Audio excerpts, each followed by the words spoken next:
Pioneer Bengal. একটি নতুন ভোরের অঙ্গীকার, নিরপেক্ষ খবরের সন্ধানে সার্চ ইন্ডিয়া TNN, এক নতুন প্ল্যাটফর্মের শাশ্বত উজ্জ্বল উদ্যাস। 2018 সালের এক আনন্দ ঘন সম্ভাবনাময় অক্টোবরের গোধূলি বেলা, যখন চারিদিকে উৎসবের আমেজ, মৃন্ময়ী মাকে বরণ করার ব্যাকুল প্রস্তুতি চলছিল, ঠিক তখনই এক বুক স্বপ্ন নিয়ে যাত্রা শুরু করেছিল কয়েকজন স্বপ্নবাজ মানুষ। লক্ষ্য ছিল ধ্রুবতারার মতো স্থির একনিষ্ঠ সত্যের অনুসন্ধান। দেখতে দেখতে মহাকালের ক্যালেন্ডার থেকে পাতা ঝরে আজ 2026। দীর্ঘ 8 বছরের বন্ধুর পথ, অগণিত চড়াই উতরাই পেরিয়ে সেই ছোট্ট চারাগাছটি আজ মহীরূপে রূপান্তরের প্রতীক্ষায়। আজ আমরা স্বর গৌরবে বলতে পারি, সার্চ ইন্ডিয়া TNN এখন অন্তত হামাগুড়ি দেওয়া শৈশব পেরিয়ে স্বাবলম্বী হয়ে নিজের পায়ে দাঁড়াতে শিখেছে। আর এই অটল আত্মবিশ্বাসের মলাটেই আমরা এবার পশ্চিমবঙ্গ জুড়ে এক নতুন জয়যাত্রা সূচনা করতে যাচ্ছি। 15ই মার্চ জয়যাত্রা শুরু করলো এই নতুন channel search India TNN Bangla.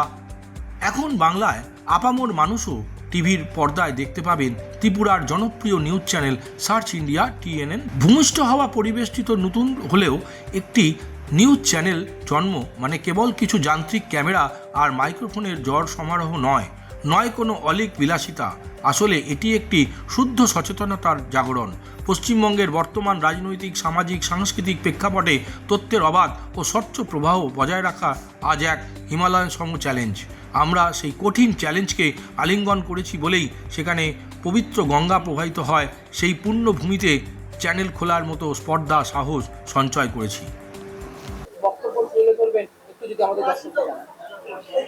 আমন্ত্রিত অতিথিদের সকলকে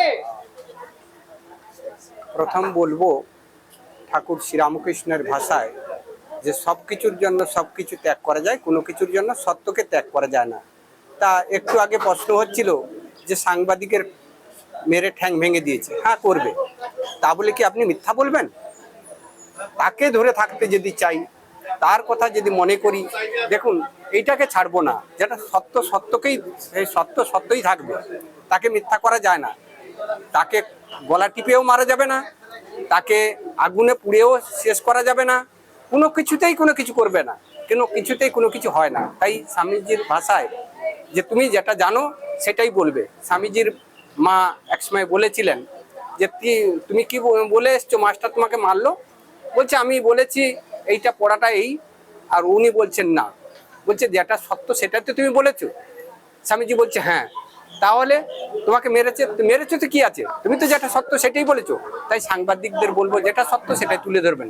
শ্রীরামকৃষ্ণের কাছে গিয়ে স্বামী বিবেকানন্দ শুনলেন সবকিছুর জন্য সবকিছু ত্যাগ করা যায়, কোনো কিছুর জন্য সত্যকে ত্যাগ করা যায় না। সেই রকম আপনাদেরকে বলবো আপনারা সেই সত্য স্বরূপটাকে তুলে ধরবেন। এই বলে সবার কল্যাণ হোক, মঙ্গল হোক, সবাই ভালো থাকবেন, আনন্দে থাকবেন, এই প্রার্থনা করি। আর সবচেয়ে বড় জিনিস হলো যেটা গঙ্গা নদী, যেটা গঙ্গা মা, সেই গঙ্গার মার পায়ে আশীর্বাদ নিয়ে, চরণ ধুলি নিয়ে এখানে একটা সংবাদ মাধ্যম চালানো, পরিশ্রম না করলে তো সফলতা আসবে না। তো চেষ্টা করব আপনাদের দর্শকদের এবং আপনাদের সহযোগিতা নিয়ে যেন সুন্দরভাবে আপনাদের মনের খোরাকগুলি দিতে পারি, সেটার জন্য চেষ্টা করি। আপনার কথার মাঝে মাঝে গঙ্গা মাকে চলে আসছে। আবার কবে থেকে প্রেস ক্লাব অঞ্চলে মনিদাকে সেই পুরনো ফরম্যাটে পাওয়া যাবে? ত্রিপুরার নিউজ যেরকম করতো মনিদা, সেরকম ভাবে আবার এই নতুন যে চ্যানেল লঞ্চ হলো সেইভাবে মনিদাকে পাওয়া যাবে। দেখুন, আমি একটা কথা বলি, সংবাদ মাধ্যমে যেদিন এসছি সেদিন তখন আমার কলিগদের বলেছিলাম যে যদি বন্দুকের নলটা যদি তাক করে থাকে না, যদি গুলি করতে হয় তাহলে প্রথম গুলিটা আমি খাবো, তারপরে গুলিটা তোরা খাস। তো মৃত্যু তো মানুষের, যেহেতু আমি, আপনারা নিশ্চয় বুঝতে পেরেছেন, আমি আধ্যাত্মিক লাইনে একটু সৎসঙ্গ করি, সংবাদ মাধ্যমের পরে ব্যস্ততার ফাঁকে ফাঁকে করি। মৃত্যু কার হয়? মৃত্যু তো আমার শরীরের হয়, যেটা তো আমার কোনো মায়া নেই। এটা আমার কোনো মায়া নেই, আমি আপনাদের সামনে বলছি আমার কোনো মায়া নেই। আমার মৃত্যু, আমার আত্মার তো মৃত্যু হবে না, সেটা তো পারবে না কেউ দিতে। তো কাকে মারবে? কিসের ভয়? ভয় পাই না, ভয় পাই না। যেটা সত্য সেটা দেখাবো, সে আপনার বর্তমান সরকারই হোক বা বিরোধী দলই হোক, যে যেটা অন্যায়মূলক কাজ করবে সেটা আমরা তুলে ধরবো। তাতে যদি কোনো দল খারাপ পায় যে সত্য সংবাদ পরিবেশন করানোর জন্য, তাহলে সেটা তো আমাদের কিছু করার নেই। আর সবচেয়ে বড় কথা হলো সংবাদ মাধ্যম একটা এত বড় শিল্প, আপনারা যেহেতু সবাই আছেন তাহলে সবার দুঃখটা সবাই বুঝি। কত লাখ লোক এই সংবাদ মাধ্যমে জড়িত আছে, যুবক যুবতীরা, এত বড় একটা শিল্প, ওদের প্রত্যেকটা সরকার এবং বিরোধী দল প্রত্যেকের দায়িত্ব যে এই সংবাদ মাধ্যমগুলিকে কিছু করার।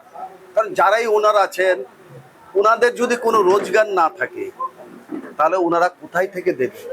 অনেক সময় দেখা যায় আমরা অনেক জায়গায় কাজ করি, এই শিল্পটা মাথায় রেখে যদি প্রত্যেকটা সরকার এবং সেন্ট্রালিও যদি একটা চিন্তা ভাবনা করে যে যারাই আছে ডিজিটাল মাধ্যম থেকে প্রিন্ট মিডিয়া, ইলেকট্রনিক্স মিডিয়া, যে না তাদের একটা মিনিমাম একটা অ্যাড দিয়ে আমরা যার মতো করে যেরকম করুক, ভয় কিসের আমার? আমি যদি সত্যের মধ্যে থাকি আমার ভয় কিসের?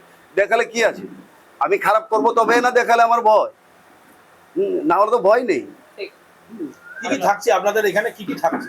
কিছু এন্টারটেনমেন্ট প্রোগ্রাম থাকবে, আর এখন তো বিশেষত ইলেকশন চলে এসছে, তো এখন তো রাজনীতি। নিউজ পরিবেশন করবেন এবং কি কি কন্টেন্ট কি কি থাকছে? আমি তো বললাম এন্টারটেনমেন্ট আর খবরই থাকবে, আর আপনার প্রাইম টাইমে একটা ডিবেট থাকবে। এই নিয়ে আপাতত শুরু। স্টুডিও কি এখানে হয়েছে? হ্যাঁ, স্টুডিও এখানে হয়েছে, বাকি যা কিছু দেখার আপডেট ধীরে ধীরে আমরা করার চেষ্টা করব। ঠিক আছে।